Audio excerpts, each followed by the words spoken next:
इचाक समेत पूरे हजारीबाग में उस वक्त सनसनी मच जाती है जब पता चलता है कि एक शमशान घाट है जिसका नाम परासी शमशान घाट है, वो इचाक में है और वहां पर दो अज्ञात लोगों का शव जलाया गया। सवाल ये था कि आखिर ये दो लोग कौन थे। और उसी वक्त इचाक में गुमशुदगी की रपट दर्ज करवाई गई थी एक दंपत्ति की। और जब वहां परासी शमशान घाट में जब खंगाला गया, सुबह में जब लोगों को पता चला, ये 15 तारीख की घटना है, पूरी कहानी हम आपको बता रहे हैं। उस कहानी से पर्दा उठ गया है, उस रहस्य से पर्दा उठ गया है कि आखिर इचाक की उस परासी शमशान घाट में अंधेरी रात में 12 बजे के बाद जो शव जलाए गए थे वो किसके शव थे। वो जो लिंक किया गया था इचाक के ही दंपत्ति का, जिनका एक कोचिंग था, दिल्ली कोचिंग सेंटर, वहां पर वो बच्चों को पढ़ाकर अपना जीवन यापन कर रहे थे।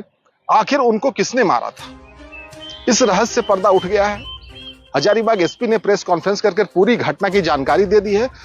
उनकी बात सुनने से पहले इस घटना के बारे में आपको तफसील से जानकारी दे देते हैं कि आखिर क्या हुआ था। वो हृदय विदारक शव जलाने के बाद जो राख बचा था, उस राख में हड्डियां थी, उस राख में चूड़ियां थी, उस राख में कंगन था। और उसी से पता चला था कि यहां पर एक लड़की और एक लड़के की मौत हुई है और उससे फिर यहां पर जलाया गया है, ऐसा कुछ समझ में आने लगा था। और जब ये खबर पूरे हजारीबाग में आई तो लोग भौचक्के रह गए। शायद लगने लगा कि ये कोई क्राइम शो चल रहा है, जो कि आप क्राइम पेट्रोल में देखते हैं, सावधान इंडिया में देखते हैं, शायद उससे भी खतरनाक था। आप आगे जो सुनेंगे वो सुनकर चौंक जाएंगे। आइए पूरी इस घटनाक्रम में जो किरदार हैं, जो कहानी के जो पात्र हैं, जो इस विभत्स घटना को जिसने अंजाम दिया, उसके बारे में वहां तक आपको लेकर चलते हैं। इचाक की ये घटना है। इचाक के ही रहने वाले हैं ईश्वर मेहता। उनके दो बेटे हैं, राहुल मेहता और बबलू मेहता। राहुल मेहता हैं जो दिल्ली में पढ़ाई करते हैं, आईएएस की तैयारी करते हैं। वहीं पर उत्तर प्रदेश आजमगढ़ की रहने वाली पूजा यादव भी उनके साथ पढ़ाई करती है। धीरे धीरे उनमें दोस्ती हो जाती है, वो वहां पर लिव इन में रहने लगते हैं। और जब आईएएस में सफलता नहीं मिलती है, यूपीएससी में सफलता नहीं मिलती है, तो वापस 5.5 साल पहले वो वापस हजारीबाग इचाक आ जाते हैं। यहां पर जब वो लौटते हैं तो ये सारी बातें उनके पिता को पसंद नहीं आ रही थी, यानी ईश्वर मेहता को पसंद नहीं आ रही थी कि ये जो राहुल मेहता उनका बेटा है, जो लड़की लेकर यहां पर आ गया है, ये उनको खटक रहा था। जो बातें निकल कर आ रही हैं, शायद खटक ये भी बात रही थी कि अगर इसकी शादी करवाते तो दहेज में कुछ पैसे मिल जाते। यानी कि ये जो पूरी कहानी है कहीं ना कहीं लोभ लालच के इर्द गिर्द घूम रहा है, पैसे के इर्द गिर्द घूम रहा है, और इसमें रिश्ते तार तार हो रहे हैं। आगे आप जो सुनेंगे वो सुनकर आप चौंक जाएंगे। वहीं पर अपने जीवन यापन को चलाने के लिए वो बच्चों को पढ़ाना शुरू कर देते हैं। इचाक बाजार में ही दिल्ली कोचिंग चलाने लगते हैं, बच्चों को पढ़ाने लगते हैं। धीरे धीरे समय बीतता है और कई दफा ईश्वर मेहता जो है अपने बेटे बबलू मेहता को कहते हैं कि इसे रास्ते से हटा दो। और ये भी बातें निकल कर आती हैं कि वो अपनी बहू पूजा यादव को काफी टॉर्चर कर रहे थे, काफी परेशान कर रहे थे। और दिन धीरे धीरे बीतता जा रहा था और वो शाम आ गई थी, जिस शाम में शायद वो आखिरी शाम थी पूजा यादव की और राहुल मेहता की। वो तारीख थी 15 जून। और उसके लिए ये क्या करते हैं, 6 लाख रुपए की सुपारी देते हैं। बबलू मेहता जो है आशीष पांडे को 6 लाख की सुपारी देता है, उसमें से 2 लाख रुपए पेमेंट वो कर देता है। और 15 तारीख के दिन 4 लोग वहां पर उनके घर पर पहुंचते हैं। वहां पर बियर पिया जाता है, वहां पर नशा किया जाता है। और शाम के वक्त में इस घटना को पूरी तरीके से अंजाम देने के लिए लोग तैयारी कर लेते हैं। उनके पास 2 चाकू होते हैं। और जो बातें निकल कर आई उसमें सबसे पहले जो हमला होता है वो बहू पूजा यादव के ऊपर होता है। पूजा यादव को मार दिया जाता है, गर्दन पर चाकू से हमला होता है। और वहीं घटनास्थल पर ही बहू यानी पूजा यादव की मृत्यु हो जाती है। और उसके बाद 2 लोग मिलकर पकड़ लेते हैं राहुल मेहता को और गर्दन पर वहां भी वार किया जाता है। जब वो मरता नहीं है तो आप सोचिए कि उसका भाई, जो छोटा भाई है बबलू मेहता, वो सामने आता है और चाकू से गोद गोद कर राहुल मेहता को मार देता है। और इस पूरी कहानी में उसका बाप, आप सोचिए कि उस रिश्ते को किस तरीके से तार तार कर दिया गया कि बाप और भाई ने मिलकर अपने बेटे का ही कत्ल कर दिया। पूरे घटना का सार यही था कि बाप ही कातिल निकला अपने बेटे का, जो 6 महीने से षड्यंत्र रच रहा था, जो बार बार अपने बेटे को कह रहा था, छोटे बेटे बबलू मेहते को कह रहा था कि इसे मार डालो, इसको खत्म कर दो, इसका जान ले लो, और ये लगातार षड्यंत्र रचा जा रहा था। और इसमें सबसे चौंकाने वाली बात यह है कि 15 तारीख को जब इसका मर्डर हुआ, जब इसे मारा गया, यानी अपने बेटे को जब मरवा दिया ईश्वर मेहता ने, उसके बाद शमशान घाट में जाकर ईश्वर मेहता ने ही अपने बेटे को अग्नि दी है। ये भी बातें निकल कर आ रही हैं। ये चौंकाने वाली बात है। आप समझिए कि रिश्ते को किस तरीके से कलंकित किया गया। पहले मर्डर किया, मरवाया, षड्यंत्र रचा, और उसके बाद आप देखिए कि उसे जाकर अग्नि भी दी।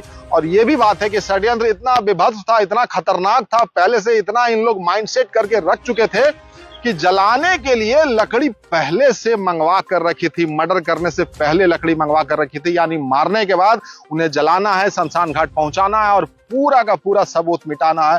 ये मानसिकता के साथ ईश्वर मेहता और उनका बेटा चल रहा था। और इसमें मां का कोई इसमें रोल नहीं है, ये भी बातें निकल कर आई हैं।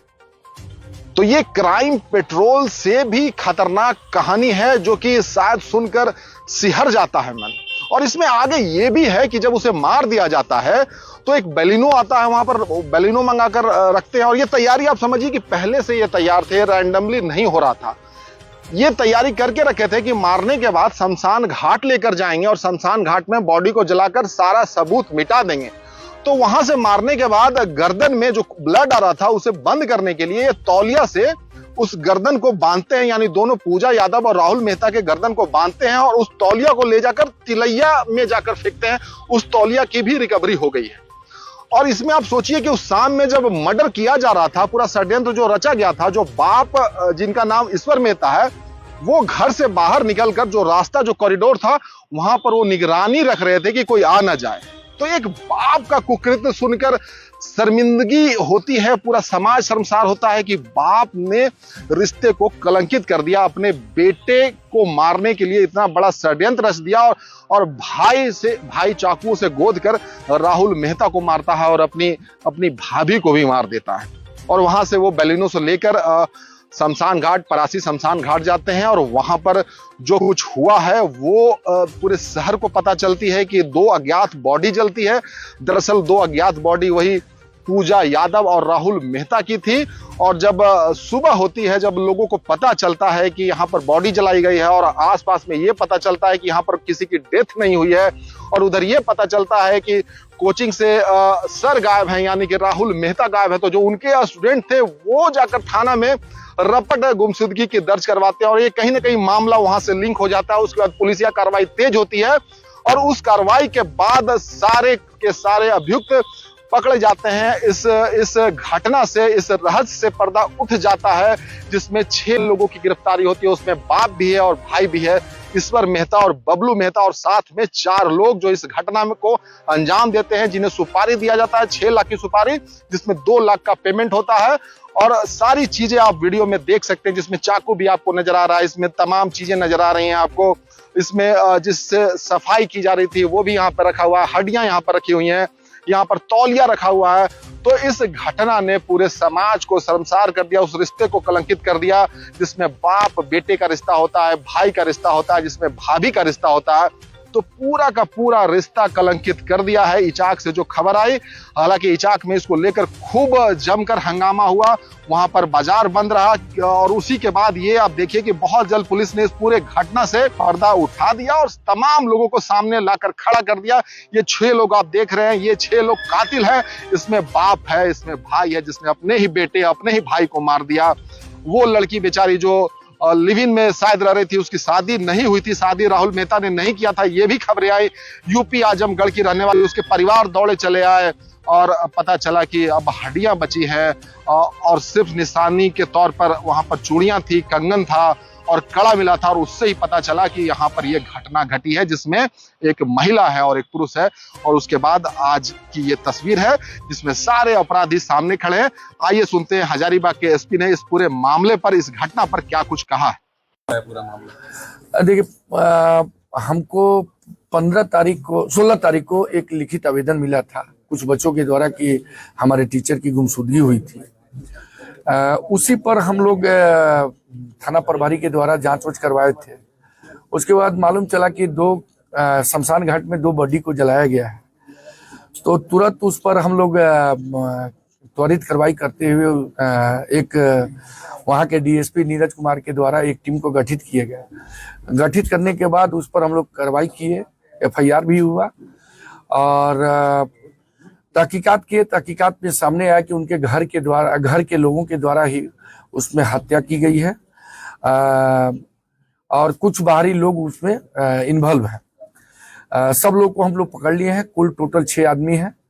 सब लोग को पकड़ लिया गया है और उसमें मर्डर में जो हथियार का प्रयोग, चाकू का प्रयोग किया गया है और सब भी जो भी सामान है वो सब हम लोग पकड़ लिए हैं। ये एक्चुअली जिसकी हत्या हुई उस लड़का का नाम था राहुल कुमार। वो राहुल कुमार आज से 5 साल से यहाँ रह रहा था। इसके पहले वो दिल्ली में यूपीएससी का तैयारी करता था, कहीं सिलेक्शन नहीं हुआ। उसी दरमियान एक लड़की जो आजमगढ़ की थी उसी के साथ वो भी तैयारी कर रही थी। ये दोनों में कहीं ना कहीं प्यार हुआ और प्यार होने के बाद ये लोग का एज वगैरह एक्सपायर करने के बाद ये लोग चला आया यहाँ पर रहने लगा अपने घर। और जब वो इचाक में अपने घर पर रहता था तो यहाँ छोटा मोटा एक ट्यूशन पढ़ाता था, उसी से अपना खर्च बर्च चलाता था। बार बार अपने बाप और एक छोटा भाई था बबलू, इसके द्वारा हमेशा लड़ाई झगड़ा होती रहती थी। चूंकि वो लड़की आजमगढ़ की थी और ये लड़का राहुल